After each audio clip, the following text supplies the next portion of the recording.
नमस्कार शिक्षार्थियों, आज के इस शिक्षण सत्र में आप सभी का स्वागत है। आज हमारे साथ विश्व भारती शांति निकेतन से डॉक्टर आशीष श्रीवास्तव जी, जो कि वहाँ के शिक्षा विभाग में सहाचार्य हैं, शिक्षा से जुड़ी नीतियों के विशेषज्ञ हैं। आज हमारे बीच डॉक्टर आशीष जी का हम स्वागत करते हैं। आज की चर्चा का जो विषय है विद्यालय प्रबंधन तथा शिक्षा अधिकार अधिनियम 2009। सर्वप्रथम आशीष जी, हम ये जानना चाहते हैं शिक्षार्थियों के माध्यम से कि विद्यालय प्रबंधन समिति क्या है और विद्यालय प्रबंधन समिति की भूमिका क्या है। जी धन्यवाद डॉक्टर सोमू सिंह जी। जैसा कि हम सभी जानते हैं, किसी भी संस्थान की सफलता और असफलता काफ़ी हद तक विद्यालय प्रबंधन या उसके प्रबंधन पर निर्भर करती है। विद्यालयी शिक्षा की बात करें तो विद्यालय की सफलता का दारोमदार काफ़ी हद तक विद्यालय प्रबंधन पर है और शिक्षा का अधिकार अधिनियम 2009 के आने के बाद विद्यालय प्रबंधन को काफ़ी गंभीरता से देखा गया, स्वीकार किया गया और इस प्रबंधन के लिए विद्यालय प्रबंधन समिति का गठन किया गया, की सलाह दी गई। तो विद्यालय प्रबंधन समिति की भूमिका क्या है और शिक्षा का अधिकार अधिनियम 2009 में विद्यालय प्रबंधन समिति की अवधारणा क्या है, इस पर हम आज चर्चा करेंगे। शिक्षा का अधिकार अधिनियम 2009 के अनुसार एक विद्यालय प्रबंधन समिति का गठन करेगा, जिसमें स्थानीय प्राधिकारी द्वारा निर्वाचित प्रतिनिधि, विद्यालय में भर्ती बच्चों के माता पिता या अभिभावक और शिक्षक शामिल होंगे। ये जो समिति है, इसमें जब हम शिक्षा का अधिकार अधिनियम समझने की कोशिश कर रहे थे तो उसमें कहा गया था कि ये आम आदमी को शक्ति देता है, शिक्षा का अधिकार अधिनियम। तो उस शक्ति के तहत माता पिता, अभिभावक और समुदाय के जो लोग हैं उनकी भूमिका इसमें बहुत ही अच्छी तरह से निर्धारित की गई है। और ये जो समिति है, इस समिति को बनाने का जो के पीछे जो कारण है, वो कारण ये है कि जो हमारा देश है बहुत ही विशाल है और बहुत ही विविधतापूर्ण देश है। तो देश की विशाल स्कूल व्यवस्था में समुदाय को शामिल करना होगा अगर आप इसकी सफलता को चाहते हैं तो। निश्चित रूप से देश की विशाल स्कूल व्यवस्था में समुदाय को शामिल करना होगा और अगर माता पिता को उनके बच्चों की प्राथमिक शिक्षा में प्राथमिक हितधारकों के रूप में पहचाना जाना है तो उन्हें एक सार्थक तरीके से स्कूलों का प्रबंधन व निगरानी में शामिल किया जाना चाहिए। तो ये जो कारण था, इस कारण के प्रभाव को शिक्षा का अधिकार अधिनियम बनाने वालों ने ध्यान में रखा और इसीलिए इनकी भूमिका उसमें तय की गई। शिक्षा का अधिकार अधिनियम इसीलिए ऐसी परिकल्पना करता है कि माता पिता स्कूल प्रबंधन समितियों में बहुमत बनाएंगे, जिसमें पंचायत और स्कूल के शिक्षकों में से चुने हुए सदस्य भी शामिल होंगे। तो जो शिक्षा का अधिकार अधिनियम है, इसमें जो समिति की संरचना बनाई गई उसमें ये देखा गया कि माता पिता और अभिभावक जो हैं उनकी मेजॉरिटी हो और फिर उसके अलावा समुदाय से लोग, शिक्षकों का प्रतिनिधित्व, छात्रों का प्रतिनिधित्व, ये भी एक सीमा में किया जाए। और ये जो विद्यालय प्रबंधन समिति है, इसकी जो योजना है वो किसी भी तरह से जो अनुदान प्राप्त कर रहे हैं विद्यालय, उनके लिए तय की गई। निजी अवित्त पोषित विद्यालयों में विद्यालय प्रबंधन समिति की अनिवार्यता नहीं होगी। ये जो हमारा मूल शिक्षा का अधिकार अधिनियम आया था उसमें इस तरह की बात कही गई थी। हालांकि इसमें एक संशोधन हुआ है अभी, और उस संशोधन के बाद अब ये कहा गया कि जो अवित्त पोषित विद्यालय हैं और अल्पसंख्यक संस्थान हैं, इनमें भी विद्यालय प्रबंधन समिति होगी, लेकिन इन विद्यालयों में जो समितियाँ होंगी उन समिति की भूमिका केवल सलाहकार मंडल की होगी, ना कि इंटरवेंशन की होगी। ये दो फर्क समझना ज़रूरी है। जो वित्त पोषित है, किसी भी तरह की अनुदान गौर सरकार से ले रहे हैं, उसमें विद्यालय प्रबंधन समिति की जो भूमिका है वो बहुत ही महत्वपूर्ण होगी, निर्णायक होगी। और जो अवित्त पोषित और अल्पसंख्यक संस्थान हैं उनमें भी समितियां होंगी, लेकिन उनकी भूमिका सिर्फ सलाहकार मंडल की होगी। अब हम देखने की कोशिश करेंगे विद्यालय प्रबंधन समिति की संरचना क्या है। हाँ, निश्चित रूप से शिक्षार्थी अब ये जानना चाहेंगे कि विद्यालय प्रबंधन समिति की संरचना क्या है और इसमें सदस्य के रूप में कौन कौन लोग इसमें रखे जाते हैं। जी, अब आपसे जानना चाहेंगे। शिक्षा का अधिकार अधिनियम जब बन रहा था तो ये बात उसमें कही गई कि इसकी एक स्ट्रक्चर्ड संरचना जो है वो दे दी जाए, ताकि विद्यालय और विद्यालय के जो प्रबंधन है वो इसको लेकर के किसी भी तरह की वेग स्थिति में ना रहें। तो शिक्षा का अधिकार अधिनियम ये कहता है कि जो कंपोजिशन होगा, उसका जो फॉर्मेट होगा शिक्षा विद्यालय की प्रबंधन समिति का, उसमें 75% जो लोग होंगे वो माता पिता या अभिभावक में से लिए जाएंगे, और इस 75% लोगों का 50% जो हैं वो महिलाएं होनी चाहिए। ये काफ़ी सराहनीय बात है इसमें। जी। तो 75% माता पिता अभिभावक होंगे, जिसमें से 50% लोग महिलाएं होंगी, और इन 50% महिलाओं के साथ साथ कोशिश ये करनी होगी कि जो वंचित लोग हैं, वंचित वर्ग है, शिक्षा से वंचित वर्ग है, तथा हाशिए पर जो आने वाले लोग हैं, उनका प्रतिनिधित्व भी विद्यालय प्रबंधन समिति में उचित रूप में हो सके। इसके अलावा जो 25% बचे हुए लोग हैं, उसमें से चुने हुए समुदाय के सदस्य, शिक्षक और छात्र इत्यादि उसमें रह सकते हैं। तो ये विद्यालय प्रबंधन समिति की संरचना है। संरचना देखने से एक बात मेरे दिमाग में ये आ रही है कि कहीं ना कहीं जो समिति है उसको भी विविधतापूर्ण बनाया गया। जैसा कि आपने शुरुआत में भी कहा कि हमारा देश विविधताओं से भरा है, विभिन्न जाति धर्म समुदाय से लोग इसमें रह रहे हैं। तो ये ध्यान में रखा गया, चूँकि उन्हीं के बच्चे उस विद्यालय में अध्ययन कर रहे हैं, तो उनका भी योगदान एक गार्जियन के रूप में, या ये कहें कि एक निर्णायक समिति में सदस्य के रूप में भी सुनिश्चित किया जाए। इसीलिए महिलाओं की भी उसमें भागीदारी और विभिन्न वंचित समुदाय हैं उनसे भी भागीदारी सुनिश्चित की गई। जी। तो ये बहुत ही सराहनीय प्रयास था इनका। अब हम आपसे जानना चाहेंगे कि जो विद्यालय प्रबंधन समिति है इसके क्या क्या कार्य हैं? जी, ये जो हमारे शिक्षा का अधिकार अधिनियम अगर आप देखें तो उसमें जो धारा अनुच्छेद जो 21(2) है, 21(2) में विद्यालय प्रबंधन समिति के जो कार्य हैं वो निर्धारित किए गए हैं। तो जो मुख्य कार्य हैं विद्यालय प्रबंधन समिति के, उनको ये कहा जा सकता है, पहला कार्य कहा जा सकता है कि विद्यालय के कामकाज की निगरानी, पूरे कामकाज की निगरानी करना इसका दायित्व होगा।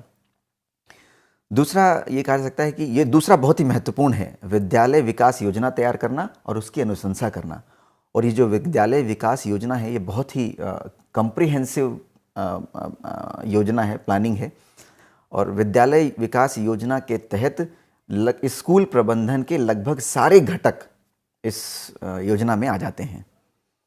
और तीसरा जो इनका कार्य है वो है उपयुक्त सरकार, स्थानीय प्राधिकरण या किसी अन्य स्रोत से प्राप्त अनुदान के उपयोग की निगरानी करना। जो भी फंडिंग मिल रही है, जो भी अनुदान मिल रहा है, उस अनुदान को सही तरीके से इस विद्यालय में लगाया जा रहा है, नहीं लगाया जा रहा है, इस बात की निगरानी करना भी स्कूल प्रबंधन समिति का कार्य होगा। इसके अलावा जो चौथा इनका काम है वो उसमें कहा गया कि ऐसे अन्य कार्य करना जो निर्धारित किए गए हों। तो ये चार मोटा मोटा इनके काम जो हैं वो निर्धारित किए गए हैं शिक्षा का अधिकार अधिनियम 2009 में।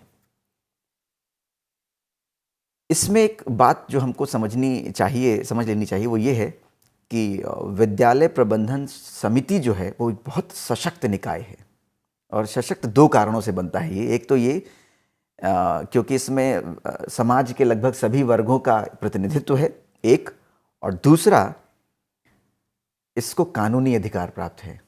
निश्चित रूप से जी। तो विद्यालय प्रबंधन समिति एक सशक्त निकाय है जिसके पास विद्यालय के हित में निर्णय लेने का कानूनी अधिकार है।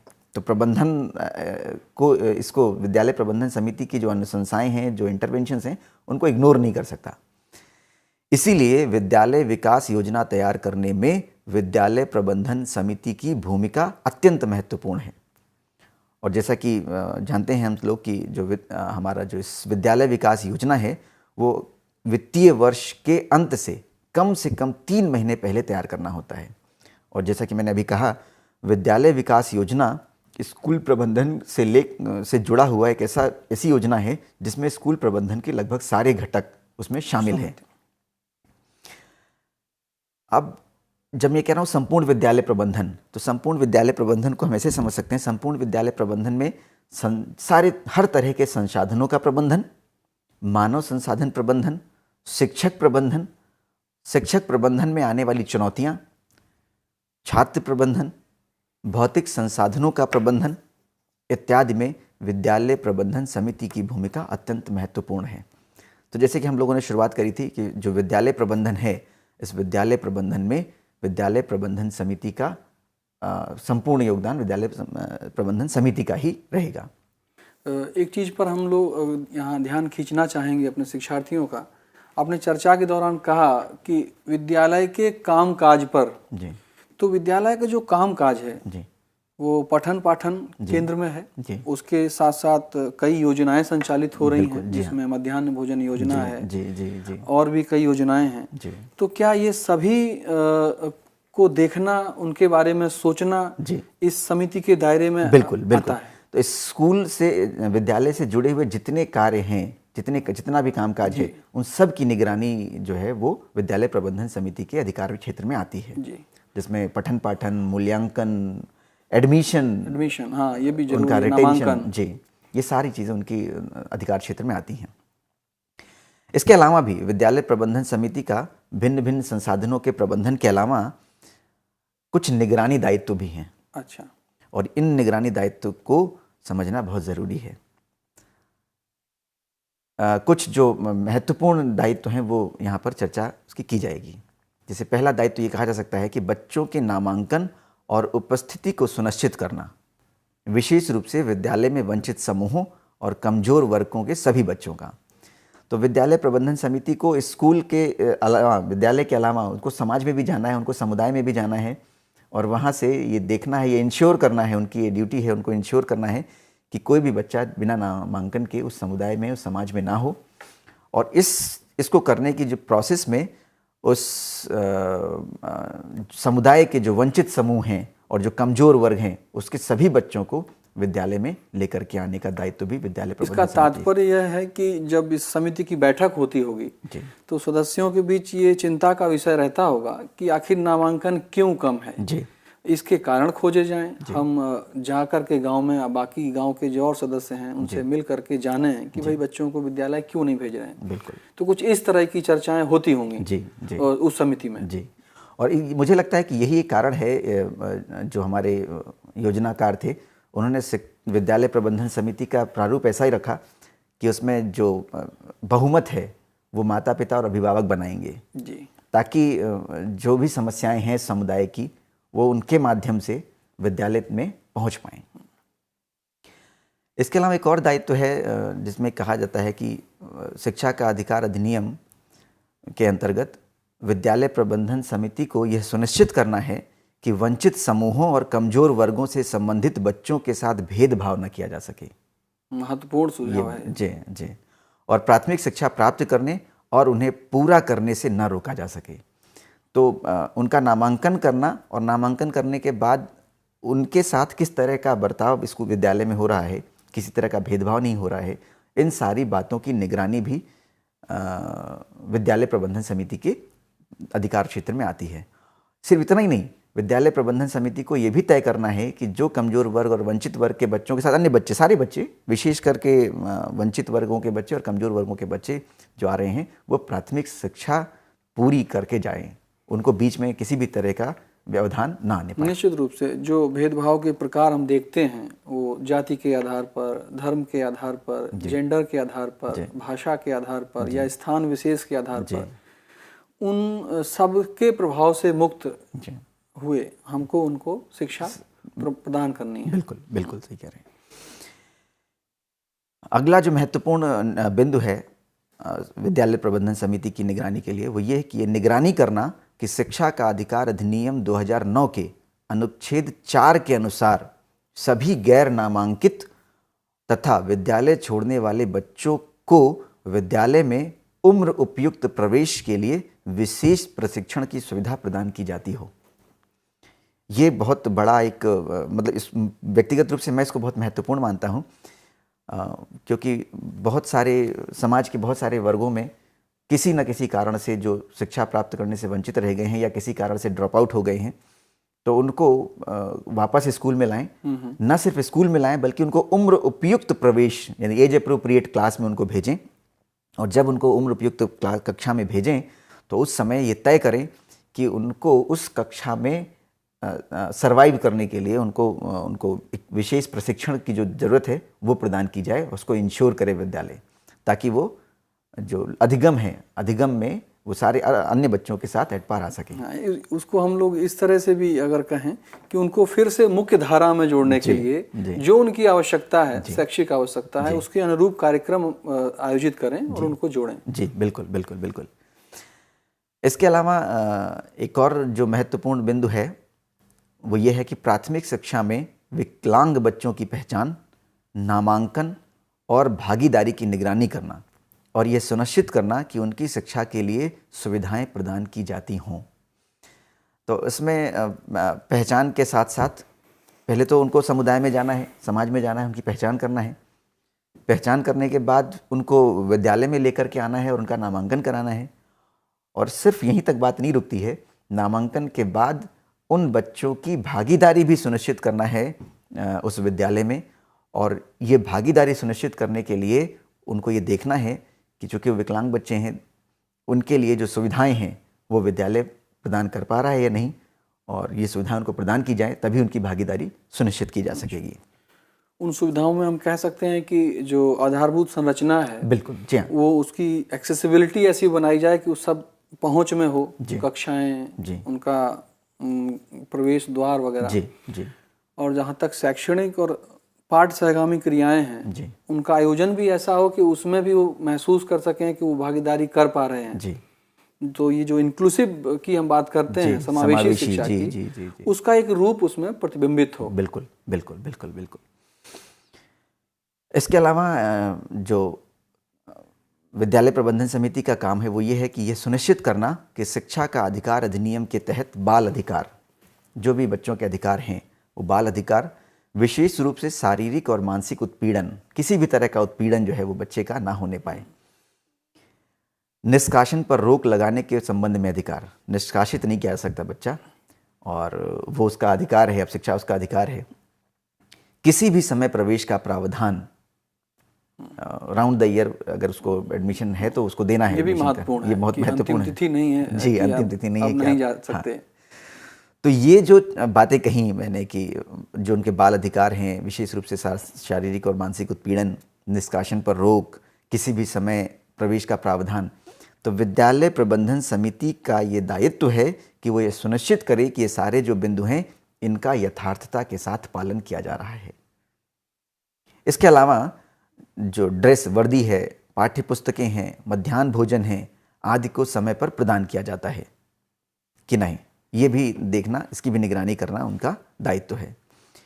और इस पूरी प्रक्रिया में अगर विद्यालय प्रबंधन समिति को कोई विचलन नजर आता है तो वो तुरंत प्रधानाध्यापक के संज्ञान में लाए और इस पर उपयुक्त एक्शन लेने की जरूरत है, महसूस करे। और अगर विद्यालय प्रबंधन समिति को ऐसा लगता है कि ये जो घटनाएं हैं इस तरह की वो लगातार हो रही हैं, तो विद्यालय प्रबंधन समिति का ये दायित्व है कि स्थानीय जो प्राधिकरण है, लोकल अथॉरिटी है, उसके संज्ञान में उसे लाया जाए। इसके अलावा जो अन्य बात है वो ये है कि शिक्षा का अधिकार अधिनियम की अनुसूची में निर्दिष्ट मानदंडों और मानकों के रखरखाव की निगरानी सुनिश्चित करना। जब हम शिक्षा का अधिकार अधिनियम जो प्रारूप है उसका विश्लेषण कर रहे थे तो उसमें देखा था कि एक बहुत महत्वपूर्ण बिंदु था शिक्षा का अधिकार अधिनियम में, और ये था कि विद्यालय के लिए मानक परिभाषित किए गए हैं। और ये जो मानक, अब शिक्षा का अधिकार अधिनियम आने के बाद विद्यालयों के लिए उन मानकों के परिभाषित होने के बाद अब ये गुंजाइश नहीं है कि कोई भी अथॉरिटी या कोई भी विद्यालय उस मानक के बाहर अपने आप को ले जा सके।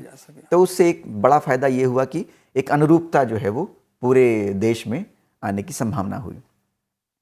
तो विद्यालय प्रबंधन समिति को ये दायित्व दिया गया, ये कहा गया, उसे आकांक्षा रखी गई कि जितने विद्यालय शिक्षा का अधिकार अधिनियम की अनुसूची में जो भी निर्दिष्ट मानदंड और मानक हैं उन मानकों के रख रखाव की निगरानी सुनिश्चित करें। निश्चित रूप से हम भी आप हमारे शिक्षार्थी भी आजकल देखते होंगे दैनिक समाचार पत्रों में कि स्थानीय शिक्षा अधिकारियों ने निरीक्षण के दौरान पाया कि मानकों के अनुरूप नहीं है व्यवस्था, तो कहीं ना कहीं वो मानक निर्दिष्ट मानदंड हैं जिनके आधार पर ये सुनिश्चित किया जाता है कि विद्यालय को उस स्तर तक लाया जाए। ये होना बहुत अच्छी बात है।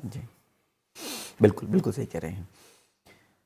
फिर जो अगले दायित्व तय किए गए, देखे गए, वो ये था कि यह निगरानी रखना कि शिक्षक शिक्षा का अधिकार अधिनियम की धारा 27 में उल्लेखित कार्यों के अतिरिक्त किसी भी प्रकार के अन्य गैर शैक्षणिक कार्यों के बोझ में ना हो। और मैं इसको बहुत महत्वपूर्ण मानता हूँ, क्योंकि बीच में देखा गया था कि किसी भी तरह का गैर शैक्षणिक कार्य है उसमें खास करके प्राथमिक शिक्षक और माध्यमिक शिक्षकों की का दायित्व ज़्यादा निर्वहन करना पड़ता था। तो शिक्षा का अधिकार अधिनियम की धारा 27 में 4 बातें लिखी गई: विधानसभा का चुनाव, राज्यसभा का चुनाव, जनगणना और राहत आपदा प्रबंधन के अलावा किसी भी तरह के गैर शैक्षणिक जो दायित्व हैं उनमें शिक्षकों के ऊपर उसका कोई दबाव ना हो, और इस बात को इंश्योर करना विद्यालय प्रबंधन समिति का एक कार्य होगा। कहीं ना कहीं शिक्षाविदों के मस्तिष्क में, उनके संज्ञान में ये बात है कि जो शिक्षण का कार्य है बहुत महत्वपूर्ण है जी। उसकी तैयारी करनी होती है, उसके बारे में सोचना होता है। बिल्कुल। तो हमें ध्यान में ये रखना है कि वो शिक्षक हमारा अधिकांश समय विद्यालय की कार्यवाही में, विद्यालय की शैक्षणिक गतिविधियों में शामिल होकर के बिल्कुल सहभागिता करे जी। बिल्कुल। और अगर इन जिनकी चर्चा आपने की जी, जो डिफाइंड हैं, उन्हें उसी में लगाया जाए। बिल्कुल। और कहीं भी गैर शैक्षणिक कार्य में आसानी से उपलब्ध हैं, गांव पर उपलब्ध हैं, उनको ले जाना, थोड़ा सा ये इस अधिकार अधिनियम के माध्यम से लागू किया जाना सराहनीय पहल है शिक्षकों के लिए। बिल्कुल बिल्कुल बिल्कुल। इस प्रक्रिया में आगे विद्यालय प्रबंधन समिति को यह भी सुनिश्चित करना है कि शिक्षा का अधिकार अधिनियम की धारा 24A के अनुसार शिक्षकों की उपस्थिति में नियमितता और समय का पालन करें। तो ये भी एक महत्वपूर्ण बात है, जिसमें देखा गया कि विद्यालय प्रबंधन समिति को ये दायित्व दिए गए, देखिए कि विद्यालय में जो उनकी उपस्थिति है, शिक्षकों की उपस्थिति, वो नियमित है या नहीं, एक, और दूसरा नियमित है और समय का ध्यान रखा जा रहा है या नहीं। नियमित तो है लेकिन समय का ध्यान भी रखना उसमें ज़रूरी होगा जी। कहीं ना कहीं समय सारणी है जी, तो उसका अनुपालन हो रहा है या नहीं, ये भी उनकी निगरानी में आता है जी। इसके अलावा धारा 24E के अनुसार बच्चे की प्रगति के बारे में सूचित करने के लिए उनके माता पिता के साथ नियमित बैठकें शिक्षक कर रहा है या नहीं कर रहा है, ये भी देखना विद्यालय प्रबंधन समिति का कार्य है। और इसके अलावा एक और जो महत्वपूर्ण बात है, जो मुझे लगता है कि भारतीय परिप्रेक्ष्य में हमारा, आप दोनों लोग परिचित हैं इस बात से, बहुत ज़रूरी थी, धारा 28 में उसका प्राविधान किया गया कि कोई भी शिक्षक किसी भी प्रकार के निजी ट्यूशन में संलग्न ना हो। हाँ, ये महत्वपूर्ण भूमिका है जी, इसको ध्यान में रखा गया। तो इस तरह से हम देखते हैं कि विद्यालय प्रबंधन समिति इस विद्यालय के प्रबंधन में उसका बहुत महत्वपूर्ण भूमिका है। अभी आपने चर्चा के दौरान ये बात रखी कि विद्यार्थियों की प्रगति के बारे में उनके माता पिता को अवगत कराया जाए, बाकायदे उसकी औपचारिक बैठक हो। बिल्कुल जी, ये बहुत महत्वपूर्ण इसमें ये बात उल्लिखित की गई जी।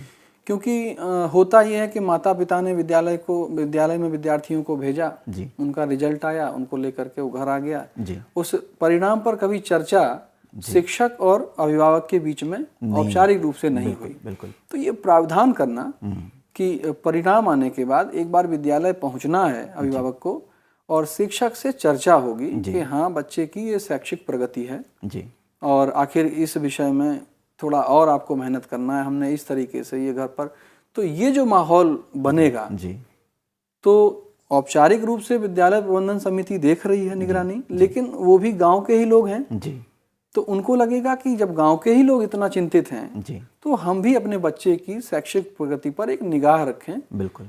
तो जब माता पिता का इस तरह का इन्वॉल्वमेंट होगा बिल्कुल, तो कहीं ना कहीं सकारात्मक परिवर्तन हमको विद्यार्थी की शैक्षिक प्रगति में देखने को मिलेगा। बिल्कुल। भाई हमने नामांकन, आप भी इस बात से सहमत होंगे कि नामांकन में जो प्रगति हुई है वो सराहनीय है। जी। बच्चे, अधिकांश बच्चे विद्यालय पहुंच गए हैं। अब प्राथमिक विद्यालयों की आप उपलब्धता देखें तो 1 किलोमीटर के दायरे में प्राथमिक विद्यालय उपलब्ध है। बिल्कुल जी। और 3 किलोमीटर के दायरे में उच्च प्राथमिक विद्यालय उपलब्ध है।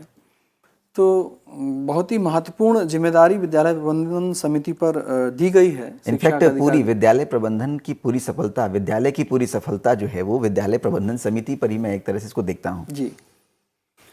तो आज की परिचर्चा में काफ़ी महत्वपूर्ण बिंदुओं पर चर्चा हुई और मैं अपने शिक्षार्थियों से एक निवेदन भी करूंगा कि वो जहां पर भी कार्यरत हैं वो अपनी विद्यालय प्रबंधन समिति की संरचना को जानें और उसमें ये देखें कि वो कितनी सक्रियता से जो दायित्व उसको सौंपे गए हैं उसके अनुरूप कार्य कर रही है। उसको जानना, समझना और उसमें अपना योगदान सुनिश्चित करना, ये आपकी जिम्मेदारी है। आज की इस परिचर्चा में डॉक्टर आशीष श्रीवास्तव जी का इतना ज्ञानवर्धक सत्र आयोजित करने के लिए बहुत बहुत धन्यवाद। धन्यवाद।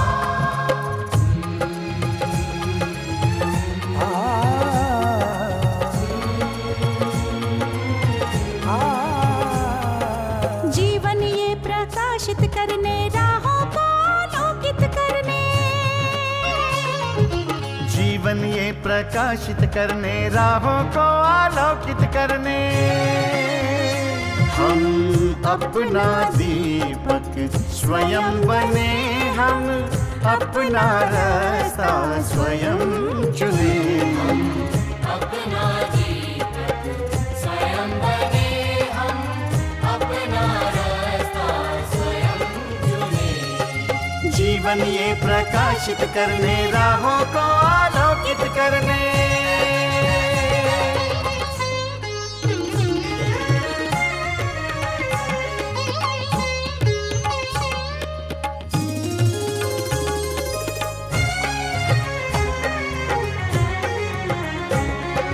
धन साधन समय की सीमा से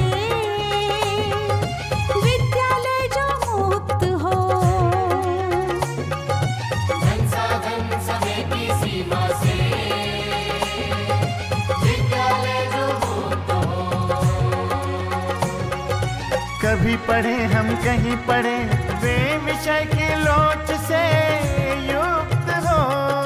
कभी पढ़े हम कहीं पढ़े, वे विषय की लोच से युक्त हो। मित्रों हम उठे और जागे, मंजिल आने की ध्वनि सुने। हम अपना दीपक स्वयं बने, हम अपना रास्ता स्वयं चुने। जीवन ये प्रकाशित करने, राहों को आलोकित करने।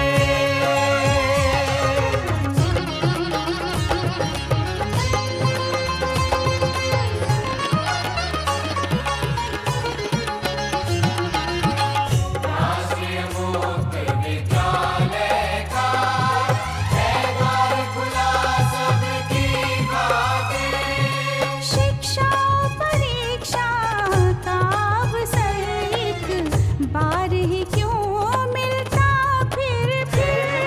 शिक्षा और परीक्षा का अवसर एक बार ही क्यों मिलता